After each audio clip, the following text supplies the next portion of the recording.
Nakuru County has borne the brunt of ethnic violence from 1992, 97, and 2007. We don't want to see what happened here in Nakuru and Rift Valley ever happen again in this country. Na sisi tunaomba wale viongozi wanatembea na rais huko Mombasa to stop drums of war, to stop threatening communities.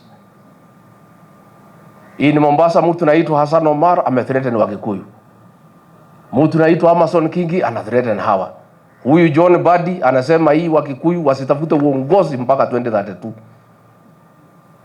Sisi nasema hatutaki jamii yoyote kutishwa Kenya, kwa sababu katiba ya Kenya inasema kila mtu ako na uhuru ya kuwa na mali popote katika Jamhuri ya Kenya. Na wale watu wanakaa hapa Nakuru, this is your home and you have no other home. Wale wote wanakaa katika bonde la Ufa, this is your home and you have no other home. Na hatutaki viongozi kutisha watu wengine. Katiba ya Kenya inasema kila mtu wako uhuru apige kura pahali anataka. Na therefore mimi sitaki mtu auziwe uoga. Ati muambiwe msipopiga kura namna hii ati sijui mtafanya nini.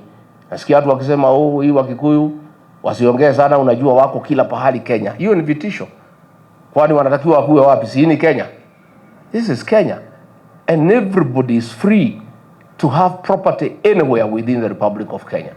So I'm asking those leaders wawache to profile a community for no reason. The Mulima community is an honorable community that has worked hard in this country, that has contributed immensely to the economic development of this country, and a community that is loved by other Kenyans. Tumeona majamii wengine wote wanawatetea because wameenda wanakaa vizuri na kila mtu.